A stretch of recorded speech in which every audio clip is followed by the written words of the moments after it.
पैसों को कैसे खर्च करना चाहिए और उन्हें कैसे बचाना चाहिए, यह एक बहुत ही कॉमन सवाल है।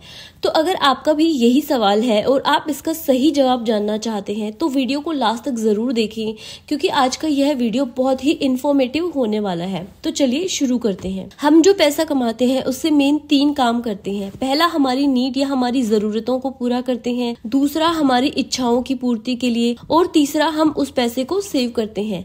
अक्सर यह होता है कि लोग अपनी इच्छाओं और ज़रूरतों में फ़र्क नहीं कर पाते और ना ही वह सेविंग के कॉन्सेप्ट को प्रॉपरली समझ पाते हैं, जिसकी वजह से वह अपने खर्चों को सही से मैनेज नहीं कर पाते और रिजल्ट यह होता है कि ना तो वह सही से सेव कर पाते हैं और ना ही अपने शौक पूरे कर पाते हैं और ना ही अपनी ज़रूरतों को पूरा कर पाते हैं। तो आज हम आपको एलिजाबेथ वॉरेन की book all your worth the ultimate life time money plan से एक ऐसा सिस्टम बताएंगे जिससे आप अपनी नीड्स, वांट्स और सेविंग्स को बहुत ही अच्छे ढंग से मैनेज कर पाओगे। आपको अपनी इनकम का 50% अपनी ज़रूरतों पर खर्च करना है, 30% अपनी इच्छाओं पर और बचे हुए 20% पैसे को आपको सेव करना है। इन खर्चों को आप कैसे इम्प्लीमेंट कर सकते हैं वो हम आपको आगे वीडियो में बताएंगे। सबसे पहले बात करते हैं नीड या फिर ज़रूरतों की। दोस्तों, इंसान की नीड वो होती है जिसके बिना उसका गुजारा नहीं हो सकता, जैसे कि रोटी, कपड़ा और मकान। ये इंसान की ऐसी बेसिक ज़रूरतें हैं जिनको उसे हर हाल में पूरा करना होता है।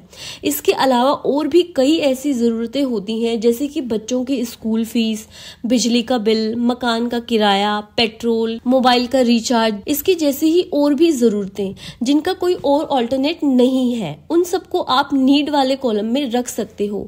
अब अपनी सारी जरूरतों को कैलकुलेट कीजिए और कोशिश करिए कि आप अपनी उन सभी जरूरतों को अपनी मंथली इनकम के 50% में पूरा कर पाएं, क्योंकि अगर आप अपनी लाइफ को कंफर्टेबल जीना चाहते हो तो यह करना बहुत ही जरूरी है। लेकिन अगर फिर भी आपको ऐसा लगता है कि 50% में आप इन जरूरतों को पूरा नहीं कर पाएंगे तो आप इसे बढ़ाकर 60% तक कर सकते हैं और अपनी वांट्स को 20% कर सकते हैं। लेकिन फिर आपको उस रूल को पूरी ईमानदारी के साथ फॉलो भी करना होगा और आपको यह भी ध्यान रखना होगा कि भविष्य में आपको इस नियम को तोड़ना नहीं है। जब भी कभी आपकी सैलरी बढ़े या आपकी इनकम बढ़ जाए तब भी आपको अपनी नीड्स को मंथली इनकम के 50% से ज्यादा नहीं जाने देना है। दूसरा कॉलम है वांट्स का, जिसमें आप उन सभी खर्चों को रख सकते हैं जिन्हें आप करना तो चाहते हैं लेकिन वह जरूरी नहीं है। हो सकता है आप एक नया मोबाइल खरीदना चाहते हो जबकि आपका पुराना मोबाइल भी अच्छे से काम कर रहा है, या फिर ऐसा भी हो सकता है कि आप एक नई बाइक खरीदना चाहते हो लेकिन आपकी पुरानी बाइक अभी भी बहुत अच्छी कंडीशन में है। अब यह जो खर्च है वह आपकी नीड नहीं बल्कि आपकी वांट है। ऐसे ही वैकेशन पर कहीं घूमने जाना, महंगे कपड़े लेना, महंगे होटल में खाना खाना या इसी तरह के दूसरे खर्चे, यह सब आपकी इच्छाएं हैं, जरूरतें नहीं। बस आपको करना इतना है कि यह खर्च आपको उस पैसे से करने हैं जो पैसा आपने अपनी वांट्स के लिए निकाल कर रखा है।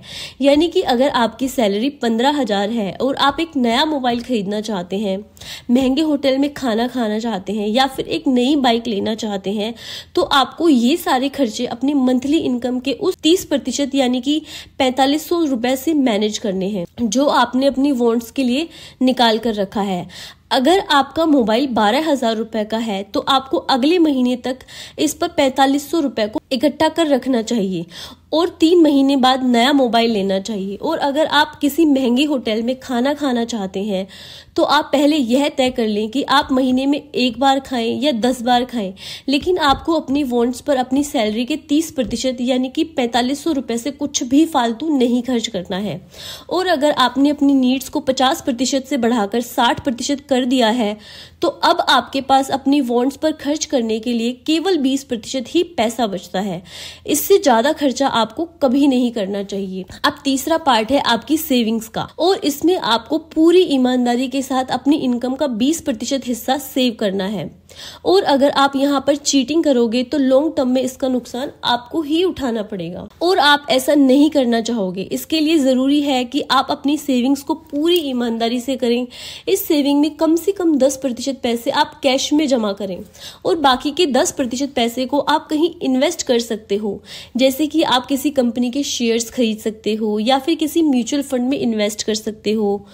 लेकिन हाँ, अपनी हार्ड अर्न मनी को कहीं पर भी इन्वेस्ट करने से पहले आप ये मेक श्योर कर लें कि आपको इन्वेस्टमेंट की अच्छे से नॉलेज होनी चाहिए। अदरवाइज इन्वेस्टमेंट करने से पहले आप किसी फाइनेंशियल एडवाइजर से सलाह जरूर ले लें, ताकि आपको कोई फाइनेंशियल लॉस ना हो। और यह पक्का कर लें कि आपको अपनी इनकम से 20% की सेविंग किसी भी हाल में करनी ही है। फ्रेंड्स, अगर आप ठीक ठाक कमाते हो, खुद पर कंट्रोल कर सकते हो, तो हमें पक्का भरोसा है कि आप इन तरीकों को बड़ी ही आसानी के साथ फॉलो कर लोगे और अपनी लाइफ में अपनी जरूरत, चाहत और सेविंग को बड़ी ही आसानी से मैनेज कर पाओगे।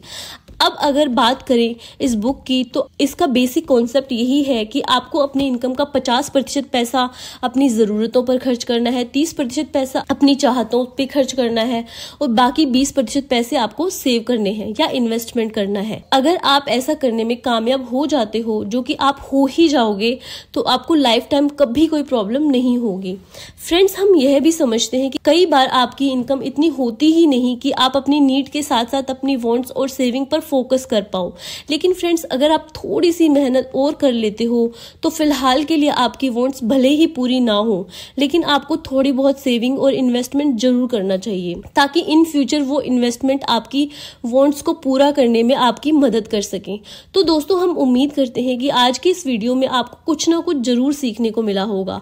अगर वीडियो अच्छा लगा हो तो इसे लाइक करें, और अगर आप हमारे चैनल पर नए हो तो इस तरह की और भी इंफॉर्मेटिव वीडियोस के लिए चैनल को सब्सक्राइब कर लें।